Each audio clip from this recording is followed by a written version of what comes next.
two very important matches.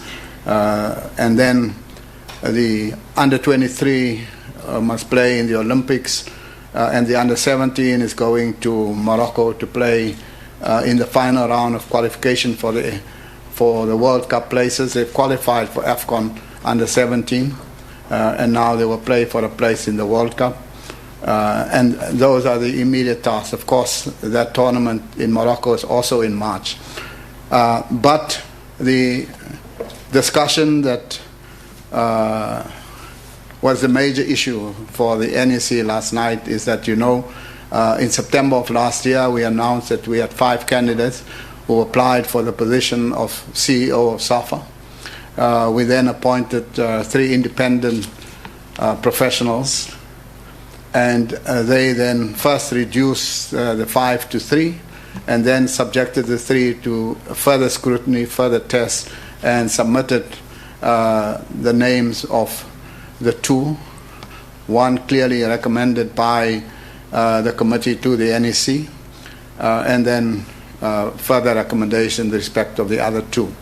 The NEC discussed the matter, and I'm happy to announce this morning that the NEC decided on a unanimous basis, and we had 90% of the NEC members present, including members from the NSL, PSL, who also serve on the executive. And it was a unanimous decision that Advocate Tebogo Motlanthe be appointed as the Chief Executive Officer of South African Football Association for a period of 5 years, commencing today. So, Dr. Advocate, congratulations. Congratulations. Of course, his immediate task, as I've already said, is to continue the financial strengthening of SAFA, to make sure that, in spite of the difficult circumstances, that our national teams can compete and reach the objective of qualification. And thirdly, is to complete the process of the strengthening of the administration of SAFA. One of the pillars of Vision 2022, we've achieved most of them. One was that all of our teams must be in the top 10 of African football. All of our teams are in the top 3, from under-17 girls, under-17 boys, under-20 girls, under-20 boys. The under-23 team, Banyana, they are all in the top 3 on the African continent. There is only one outstanding, of course, and that is Bafana. And we asked the technical committee to deal with that issue, because we have a significant number of players. Of the 65 players that we have playing overseas are emerging now and getting into the top divisions in Spain, in Portugal, and in England and other leagues in Europe. So they must focus on strengthening so that we can get Bafana there. That is his task. And the last, of course, is to strengthen his own administration, to get an efficient world-class administration, and get a strong SAFA financially. That is his responsibility. That is what we'll measure him on. And we are here to say, on behalf of the NEC, who had expressed unanimous confidence in what he has achieved so far, giving us hope that he will continue on that path. And we welcome you. I think people want to listen to you now. But congratulations. Thanks, President. And first, one would like to thank the National Executive Committee under your leadership, President, for having shown confidence in me. That confidence will not in any way be betrayed or gone against. One commits to deliver on the deliverables in terms of what the NEC has mandated. And of course, as you said, President, we spoke about the national teams. The national teams is important that they start performing. We have already started planning for Bafana game against Ghana and Bafana Sudan. We will soon be announcing where the game will be taking place. We have engaged different municipalities. We are now towards the end of concluding with one municipality as to where Bafana will be playing. And of course, the financial turnaround. We have attained that because we have reported a surplus, and we need to sustain that. It must not be a once-off thing and then we go back and report a loss. We are engaging different commercial partners. The negotiation had started, and even under these difficult times, we continue to engage with them. And soon we'll call you to announce that we got a partner or two, because the talks are very much promising. And of course, the world-class administration. As you know that we had started a Section 189 process. I've given my word to the National Executive Committee that that process will be completed, because once we complete that, then we have a very stable administration. And of course, finally engage with external stakeholders. We have started relationship with different stakeholders, including you as the media. We'll continue to interact with you. Where there are issues we need to share with you, we'll share with you. But again, as the media, instead of just looking for headlines and running stories without verification, all of you, most of you knows that I've always been available, and that is not going to change. We'll be available to tell our story. And we plead with you as the media to also talk to us where you have issues, and we'll address those issues. Thanks, President.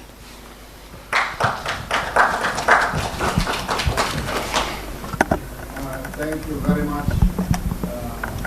Thank you, President, and thank you, CEO. Can I just say, you also know that we strengthened the governance in SAFA. Last year, towards the end, we appointed an ethics committee. On that ethics committee, we have 2 Supreme Court judges serving, together with an advocate. And then also we appointed an integrity officer who was also an acting judge.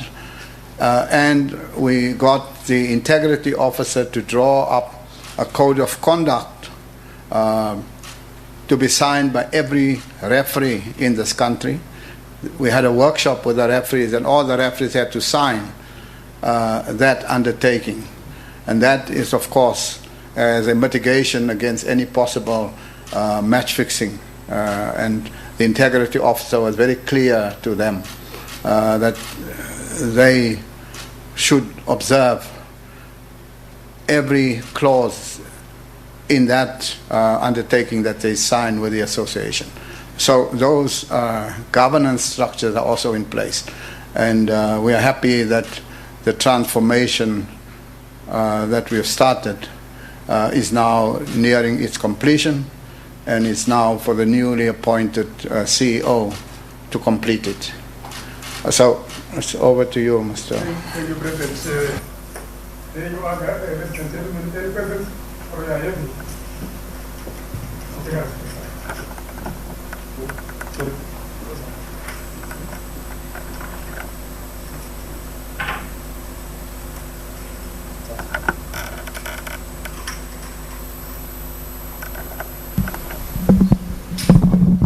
Thinking of the questions, of course, last night also we acknowledged the high number of officials who served football who had died within the last 7 to 10 days. Of course, Muleke George was the first interim president of SAFA. That is when the 4 bodies came together.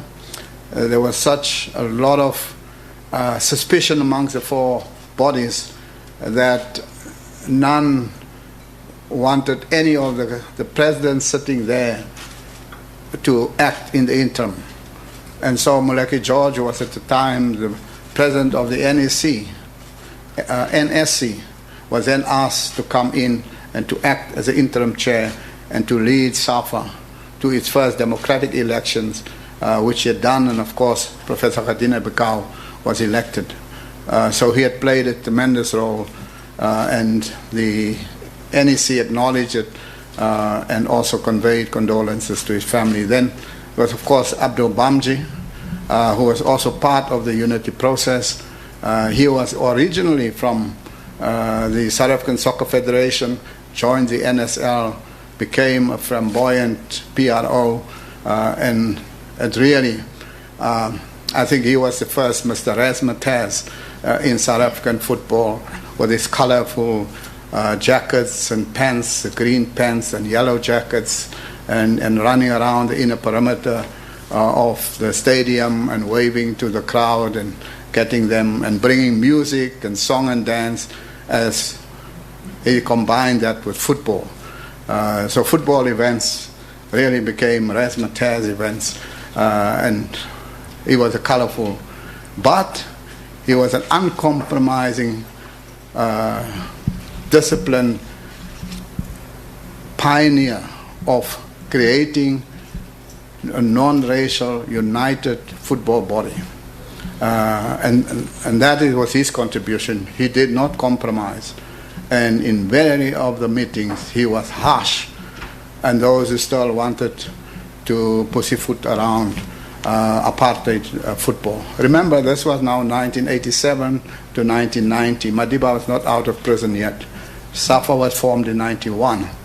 And then during that period, he was uncompromising in creating a single, non-racial, united South African Football Association. Because the people argued that we must have a federal structure, that you have a white, a black, an Indian, a colored body, and then you have a federal structure. He was vicious against that concept of a federal structure for football, because it's apartheid in guise. And so we also remember him, of his contribution. And then, of course, there was Trevor Phillips. You know him as the first CEO of the PSL. And Trevor Phillips was really Director of Commercial Affairs in the English FA. He was in the 1996 Euro finals, and after that he became here as, and you could see in his execution of duty, he was more a commercial man, but he was a CEO, and he helped to strengthen the PSL commercial character during that period. And of course, we also lost him. And then there was another man, Colin Trader. He was the vice president of FASA, which was a white body, became part of the interim structure of SAFA, did not win the elections when we elected the first executive, but he also played a major role. And so there are many other officials that we lost. But the NEC then recognized those who played a leading role in the creation of a non-racial, united South African Football Association, who then became a member of CAF and eventually a member of FIFA. And this is the SAFA, where we now have our new CEO, Advocate Motlanthe. So I was just buying time to give you a chance to write your questions. Thank you, President. Can we have the first question from Tsepo Tovana from ETV? Tsepo. Okay, ENCA, but it's fine. Thank you. Two questions to the CEO, and maybe let me start with the doctor, Dr. Thulani Ngwenya.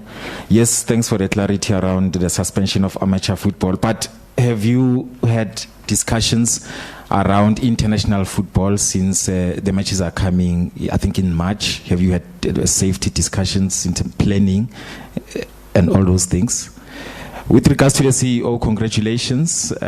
What are your immediate goals, looking at the fact that AFCON is coming and also Vision 2022 heading into the World Cup? Thank you. Thank you very much for the question. Regarding international football, fortunately, we've got the Vice President of CAF here. So we through him, we communicate with CAF quite constantly and with FIFA quite constantly.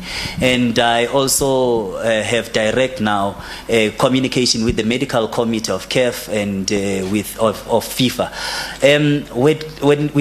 Regarding international football and the games, AFCON qualifiers, World Cup qualifiers, everything is still as is. Yes, there are challenges because remember the CAF regulation states that the state regulation wherever it is, maybe say the game is playing in Botswana, takes precedence over CAF regulations when it comes to COVID-19 compliance. But fortunately, because of this constant engagement, not only with CAF, but also with our embassies, wherever we're going to play, including the games that are playing, the Champions League games and CAF Confederation games, we have had numerous engagements with government. 2 days ago, we also had a meeting with government about that. There are strict regulations. For instance, when Team Bafana comes to camp, for instance, they have to test 72 hours before they come to camp, and there's stricter regulations because before each game, we don't put every week, but before each game, people need to be tested again. The whole team needs to be tested. So it is very, very strict because the rule says that you need to test 48 hours before the match.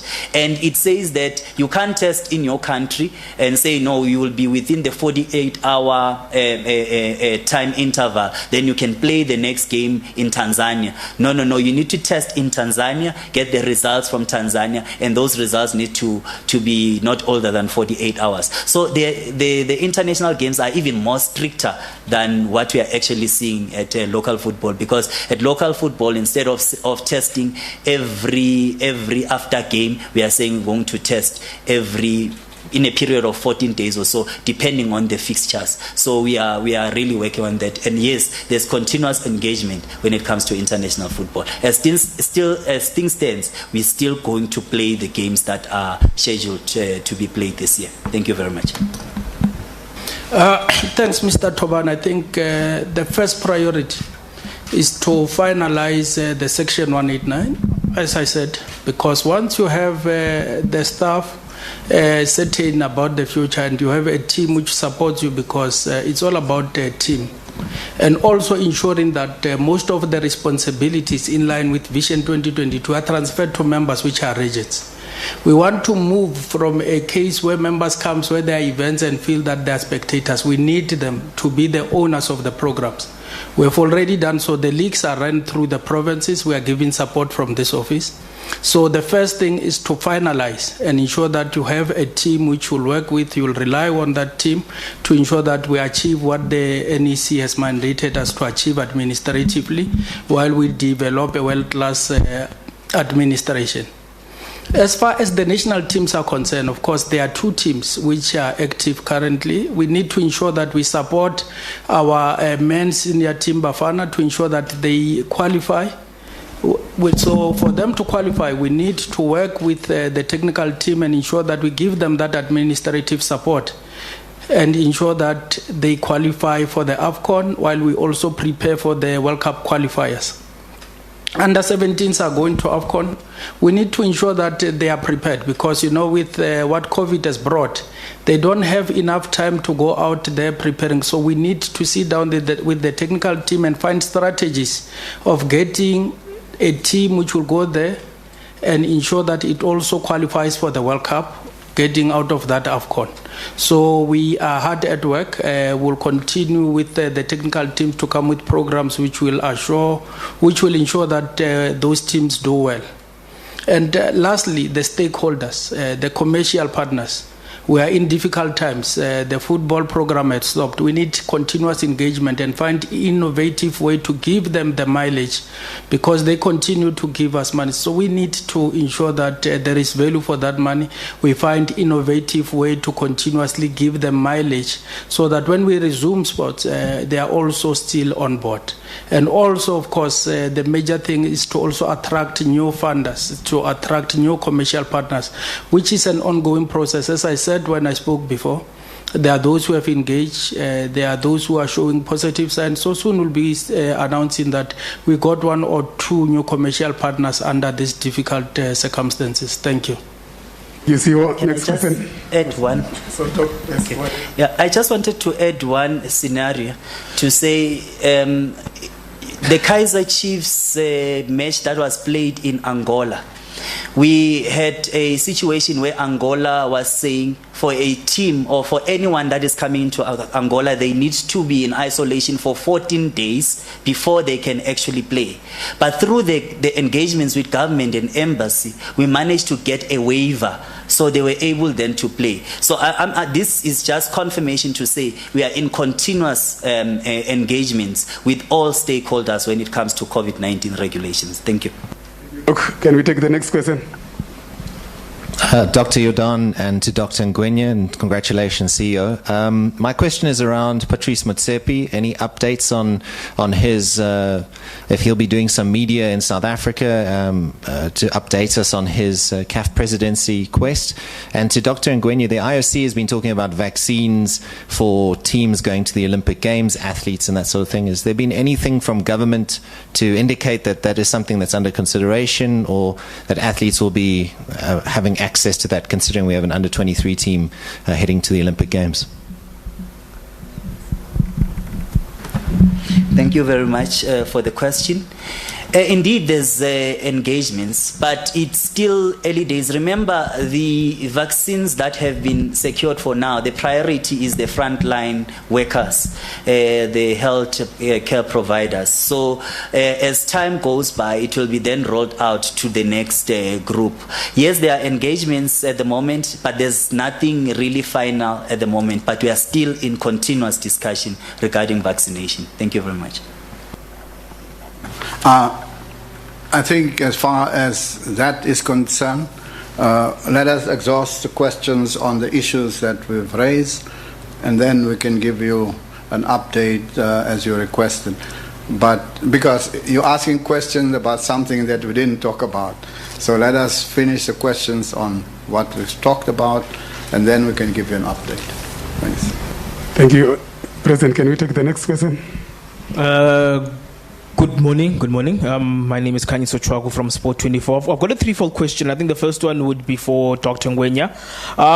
Who will firstly bear the costs for the 14-day testing? Will it be SAFA or the teams? And then secondly, with regards to the COVID testing for international teams when they travel, how will that impact on the travel times of the team? Because an example that when Sao Tomo here, both matches were played in South Africa didn't travel. So will there be a change in how the teams travel to accommodate for the testing? And my question for Advocate Motlanthe, is it possible that you can give a bit of clarity on the Section 189, when it was discussed and when it will be put into place? Okay, thank you very much for the question. In terms of the 14-day testing, is the responsibility of the of NSL, but NSL is sending it down to the clubs. Even with the PCR testing that was done before the resumption of professional football, the DStv League, the clubs bear the cost. So we are just monitoring and making sure that there's compliance as SAFA. Now, regarding international games, it's very, very difficult. However, we are finding our way, because compliance is key and fundamental. For instance, the game that we're going to play Ghana and then go play in Sudan. There's a short space there, and but what we have already started doing, we have engaged the embassy in the meeting 2 days ago. We have engaged government and embassy to say that they must get 3 labs that are accredited, and the labs that are going to give us turnaround time that is very, very fast, because we need to test there, and we can't test in South Africa and go there. So regarding the logistics of traveling and all, we have that at the back of our mind, and already we have started preparation for that. We'll give an update once we have a consolidated plan regarding that, but we are already on the ground trying to fix that and making sure that we don't compromise the team's preparation. Thank you very much. I think on the last question, in terms of Section 189, we are at the implementing phase. Because when COVID hit us last year, we started the process, of course, following the laws of this country. And 19 of our staff members took the voluntary separation packages. Then we had to go through the festival days, and we must thank the NEC for having been patient, because we had promised them that we should have completed before we went for those holidays.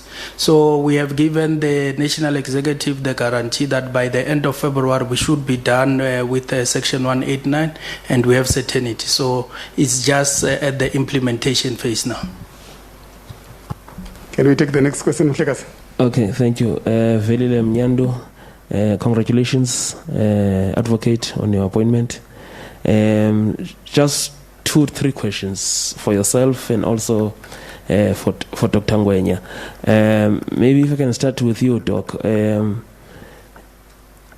I see the issue of Kaizer Chiefs, and now there's an issue. I think the issue around Angola was also around the issue of the new variant. And I think there's more countries on the continent now which have jumped on that bandwagon. Celtic will be playing outside Nigeria against a Nigerian team because of the same situation. I'm not sure, maybe even the president can jump in on this one. There's a huge possibility of Pirates joining Sundowns and Chiefs in the group stages. Are there plans already being made? Because I see that Chiefs will be going back to Angola again, and you'll never know, maybe Morocco could also come up with something. Are there plans already to help those teams? Maybe possibility of continuing to play. I don't know what is the CAF policy, President, playing in a neutral venue again around this. And yesterday there was a statement released, CEO, regarding the issue of match officiating. What is the latest around this? Statement was not well received because it appeared to be a bit defensive on how the decisions are going about. Are there some interventions that the FA is coming up with to address the deteriorating standard of match officiating, and what could be some of those plans? And maybe if you can address, recently there was an issue about, and this is at a delicate time when you're taking decisions around issues of COVID-19. There was an issue about match officials not being tested. Can you explain what is the latest around that? Can we ask Doctor to answer first? Thank you very much for the question. I'll also take the second question part of it because it's medical as well, so that I clarify. In terms of when you check the regulations of many of our countries in the continent, not only in the continent, worldwide, there is a ban for South African citizens to come to that particular country. Now, in the meeting again that we had with government and embassies on Thursday, we raised that to say, can we find a way of negotiating with that particular government to give us a waiver like Angola did. Now, the embassies raised the fact that they will do their best to try and do that. In Nigeria, we didn't achieve that, even when we called on the embassy to try and negotiate for us to get a waiver. Hence, Celtics couldn't go to Nigeria to play that game. But at the same time, we couldn't be prejudiced because now of that particular country's regulation to say now we are losing the game because we can't go in. Now that is why then we wrote to CAF to say we have a challenge, let them then intervene.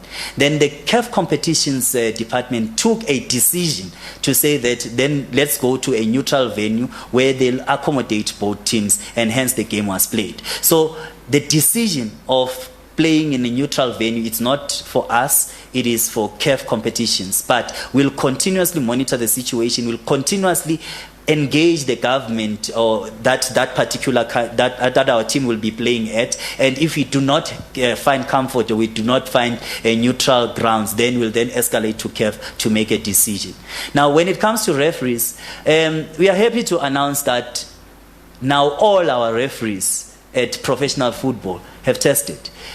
From all the referees that have tested, we only had 2 unsatisfactory or positive results, and those people are already on quarantine. I think now they are on day 3 of quarantine or isolation. So we are monitoring the situation, we are managing it, and yes, the health of our people comes first, the lives of our people comes first, and we are going to make sure that everything is done according to our compliance document. I hope I answered you, Velila, but the CEO will add. I'm sure I don't need the CEO to answer anything more, Velila. No, there's a separate question. Well, the question of referees' performances, that statement was to say we acknowledge that there are incidents where referees are not performing to the expected standard, but it will be wrong to generalize and say, no, the state of referees is now that in a worrying state. Yes, we acknowledge there are those. You asked a good question, what are the mechanisms? We have a referees review committee. There are referees which have been sanctioned. There are those who will not be allocated games up until they are retrained. And of course, maybe the weakness was that we have not been communicating those sanctions. But as the statement said yesterday, going forward, we'll communicate to say these are the steps which were taken to correct, because it's not to punish those who did not perform. It's to correct and ensure that they become better referees. So the situation or the state of the referees, it has not collapsed, and we are attending to that case by case. Yes, there have been those incidents. That's why, as a responsible association, we issued that statement that we are aware of it and we are attending to it. Thank you, Advocate.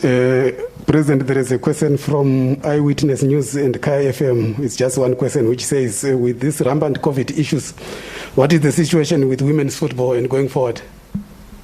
President. Well, I think that amongst the overall success of the performance of the teams, I think women's football is the standout performer. It's very unfortunate that the women's under-17 team is just one match away from qualifying for the World Cup, and they should have played against Morocco, and that World Cup was going to be in India, and FIFA took the decision that World Cup is now postponed and may be cancelled. Also, the under-20 World Cup is in doubt, and both our under-17 and under-20 women team was clearly on the road for qualification. At the senior level, you know that Banyana's entire team now is playing in Europe, and those girls are beginning to perform in their clubs and have huge success. And of course, the financial rewards has transformed their lives. They are now earning significant salaries and rewards in the clubs in Europe. Domestically, our team playing in the COSAFA Cup came entirely from our own national league, and they also won. So our domestic league has already indicated that players from that league can come together and be the best team in Southern Africa. So when you combine the 32 women who are playing in Europe, plus the current COSAFA champion players who play in our own national league, you must understand that we have a team that can challenge for honors on the continent and be very competitive in global football. So, two issues for 2021. One, we have to conclude the process and announce the sponsorship for the Women's Super League. It's a 14-team league, and I think that will take that league to the next level. And the coach must begin to visit the players playing in Europe and plan for the upcoming AFCON, because we want the team to qualify and be in the final of AFCON and qualify for the World Cup because they can. The FIFA World Cup now consists of 32 teams, and there are 5 teams, that's 5 nations from Africa that will qualify for the World Cup. And we are in the top 3. So we expect that that team, Banyana, should qualify for the 2023 World Cup in New Zealand, Australia. So that is the overall position. Of course, women referees are doing well, women coaches are doing well. So overall, I think we are very happy, and we will further strengthen women's football in 2021. As this is acknowledged by FIFA, by CAF, that South Africa is the leading federation when it comes to women's football. Thank you, President. Another question? We'll take the last question from Mark, and then we'll revert back to the question of the Motsepe campaign. President. Mark? Thanks. Mark Stradham, Arena Holdings. Congrats, CEO. Just as the incoming CEO, I know you've been acting. You've obviously got the Section 189 nearing completion, the streamlining, the stability of the financial side. How high, now that we are in 2021, is Vision 2022 on your list of priorities? And the success of that, it obviously was announced in 2015, and it's been 6 years now on the building of that process. Some good work has been done. It's now you becoming CEO just as we are entering that point of the actual qualifiers. So how high is that? And I think we've hovered around 15th in Africa. The object, I think, was top 3 or top 10. Is that still possible? And can we qualify for the next World Cup? And how high is that on your priorities as incoming CEO? Thank you. And congrats on the appointment. Okay, thanks. Thanks, Mark. Of course, Vision 2022 is a policy of the organization, and it has been work in progress. Of course, in many intervals, like the President had just said, we have managed to achieve with junior national teams what we wanted. They are in top 10. And of course, we will continue to strive and ensure that we support the Bafana to qualify for the World Cup. That is still doable. It's number 1 on the priority. And that's why we are giving all the support to the technical team.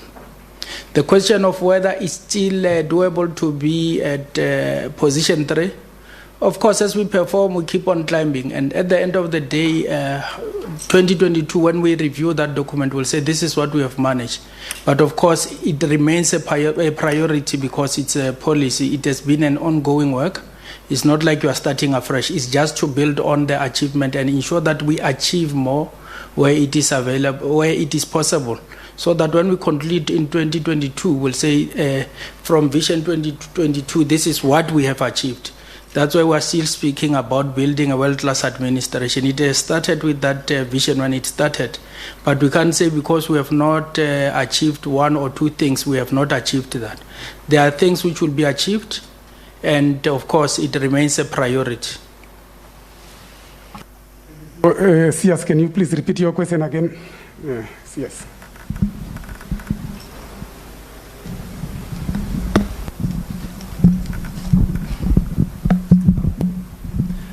Dr. Jordaan, it's just an update on Patrice Motsepe's quest or bid to become the CAF president, and if he'll be doing some media in South Africa to sort of push his campaign. Yes, you asked that question, and we've agreed that let's resource all of the other questions relating to the matters that we've discussed, and then we'll come back to that. Yes, we have resolved that. Yes, yes, President, everyone is happy. Thank you. I think that, as you know, on the 9th of November, we submitted the candidature of Patrice Motsepe, and this is a letter from CAF to confirm that. And I will just read. Oh, you can read it there. Oh, you can't read it there. This is from CAF. To whom it may concern, subject confirmation of receipt of documents. I, the undersigned, Abdullah Main Bar, in my capacity as Acting General Secretary of the Confederation of African Football, confirm having received on this day, 9th November 2020, documents pertaining to the nomination of Mr. Patrice Motsepe, current owner of Mamelodi Sundowns Football Club. Mr. Patrice Motsepe has submitted his candidacy for the position of the President of the Confederation of Africa, Cairo, 9th November 2020, Confederation Africaine de Football. He signed, and this is a letter of confirmation that there was compliance. Secondly, this is the date stamp of the Egyptian Post Office, so there is compliance. So, as far as we are concerned, we complied and is a candidate. The second issue then is that all candidates must go through eligibility checks. In the case of the president of CAF, there are two sets of compliance. One is done by the CAF Governance Committee, and because the CAF president is automatically a vice president of FIFA, the CAF president, together with all the other members who are contesting positions for the FIFA Council, must go to FIFA for vetting. I think we expect a final decision from that process either towards the middle or the end of next week, and that will then finalize that process. And then we go to Morocco on the 12th of March, where the decision will then be taken. You know that, in my view, Patrice Motsepe has worked very hard. He's been to Egypt twice. He's been to East Africa. He's been to Qatar, where there were many African presidents. There was the CAF. The first visit, of course, was the Champions League of the CAF Champions League in Cairo. He was there meeting many of the leading officials on the African continent. The second visit to Cairo was during the period of the CAF executive meeting, and he had a lunch with the CAF executive members who were all there, met with them, engaged with them, and then, of course, he went to West Africa, to Nigeria, to Ghana, Benin, Togo, Burkina Faso, Guinea, and then went back to Cameroon. And of course, in COSAFA, he met virtually every president in our region, except, of course, some of the countries have closed their international borders, and of course, he couldn't go to those countries. But immediately after the Chan tournament, I think he's now looking at going into East Africa, and then he's virtually then covered the entire African continent. So I think he's done very well. We now just have to wait for the FIFA review committee to give us a final list. As far as CAF is concerned, they submitted all the candidates to FIFA, inclusive of his name. So we now just have to wait for the governance committee and the review committee of FIFA to finalize its work. But in my view, things have gone very well. I've seen it also now when we were in Cameroon. People are excited about his candidacy. Thank you, President. Can we take the final question from Mhlekazi?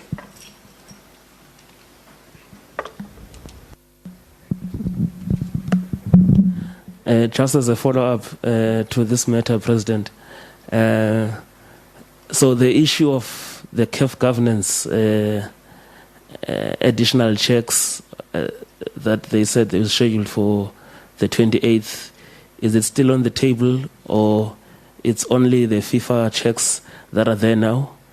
And do you think as you get closer to the election day, the dirty tricks will continue?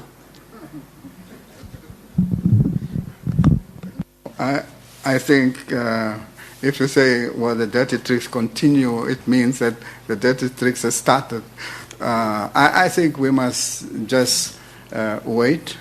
These are procedural and necessary processes, and let them complete the process. And if they need more time, let them have more time. Let them do a thorough job. And I think by next week, we should get FIFA giving us the final lesson. I think that will be the end of the process. The last question was supposed to be the last question, President, but newsroom says they want to have the last say. Oh, newsroom wants to have a question. Thank you. Good day, President Dr. Ngwenya, CEO Benjamin from Newsroom. Firstly, COSAFA has agreed on matters before and voted completely differently when it comes to the actual voting.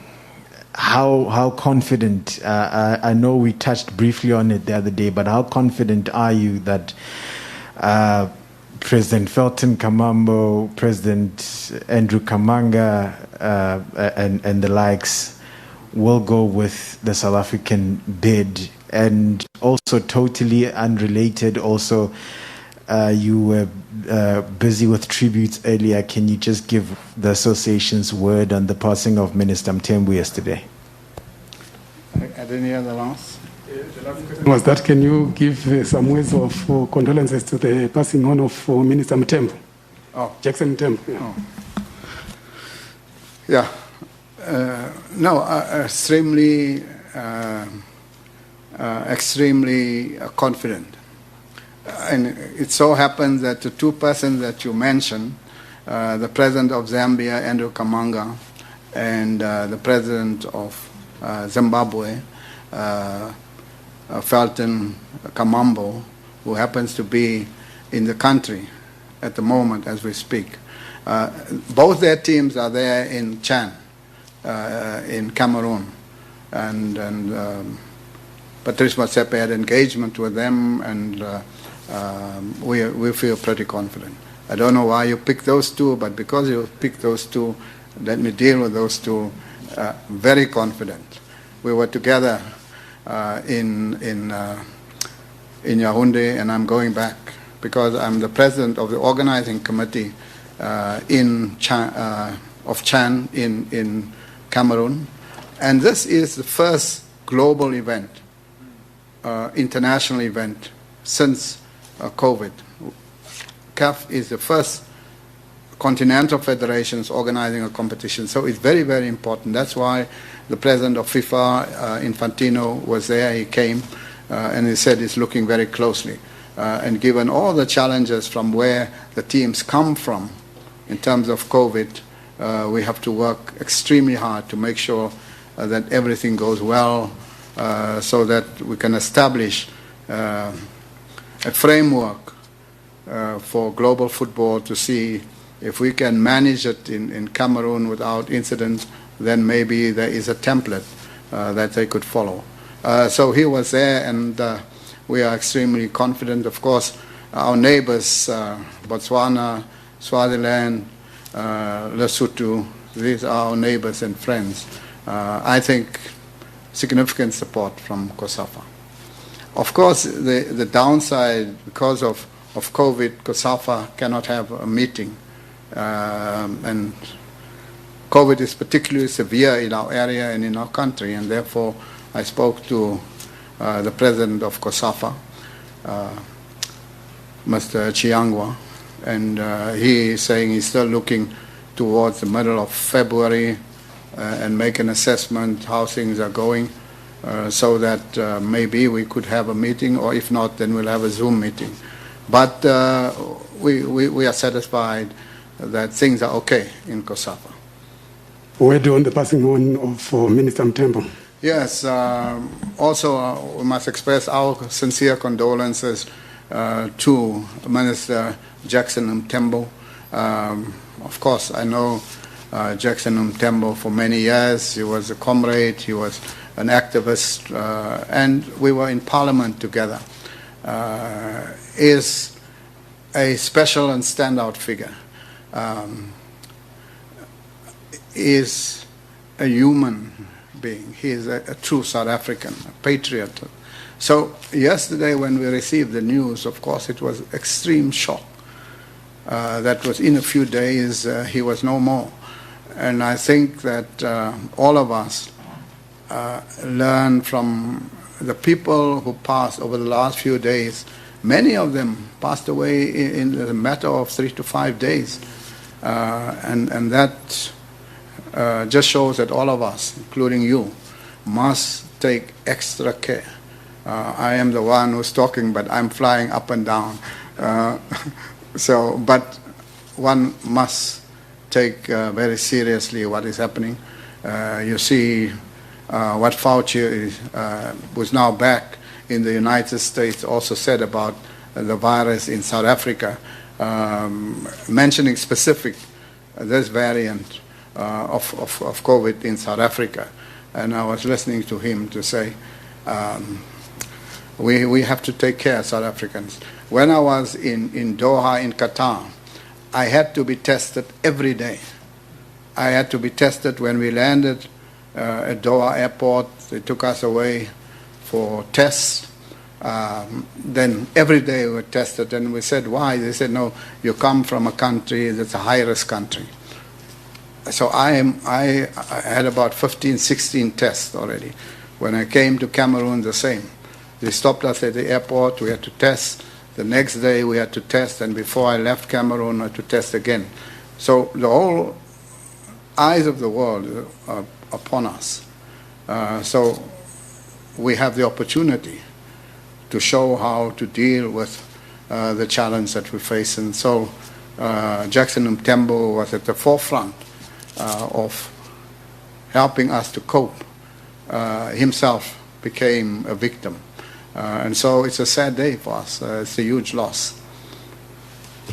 Thank you, ladies and gentlemen, for coming, and have a good day. There is some food packs in the dome there. President and CEO, if you can just come for a photo shoot in front.